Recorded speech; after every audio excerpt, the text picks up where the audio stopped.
This is News Today. Sawadee ka.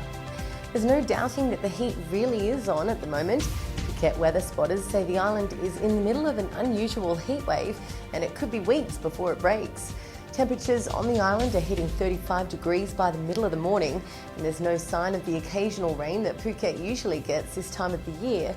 But the heat wave has certainly been good news for the island's aircon salesmen, who report they're shifting twice their usual number of units. A water cannon was welcome relief from the heat for some Phuket town police who were out practicing riot control yesterday. Officers playing the part of the mob got to taunt their riot control colleagues with plastic bottles and firecrackers, and then riot police got to hit back with their water cannon. And the police won't rule out using the riot squad on the streets of Patong if threatened protests against a new bus service from the airport to Qatar get out of hand. Some Patong tuk-tuk and taxi drivers are threatening to halt the bus service by any means possible, claiming it threatens their livelihoods. Phuket's police commander says people have a right to protest, but if protesters hurt people or damage property, then the riot squad could be sent onto the streets of Patong. More and more visitors to Phuket are here for a controversial medical treatment, choosing if their next baby will be a boy or a girl.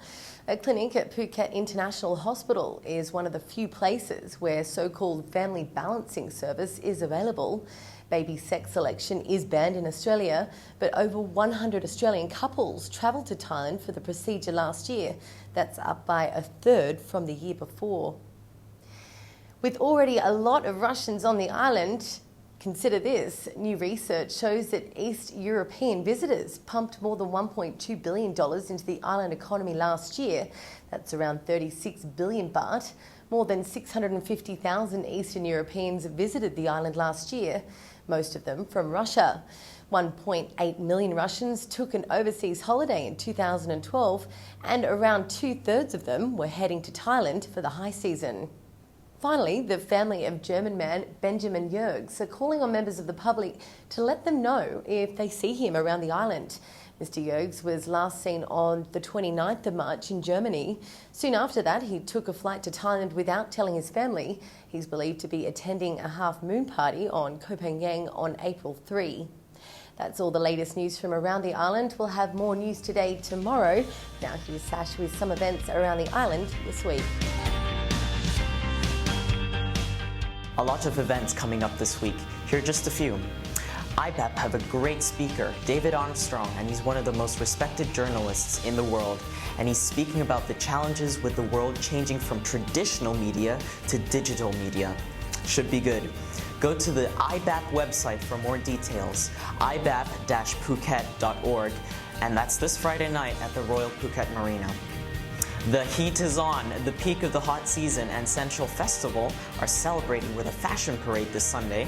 It starts at 2 p.m. and we'll be there to grab some great video to show you next week. Songkran's coming up, and Bliss Beach Club will be a spectacular place to visit for their Songkran Bonanza on April 13th. Plenty of activities for the whole family and a special no water area for those that want to keep dry.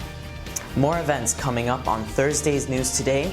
For the latest news and events, go to thephuket.news.com. Thanks for joining us. ขอบคุณครับ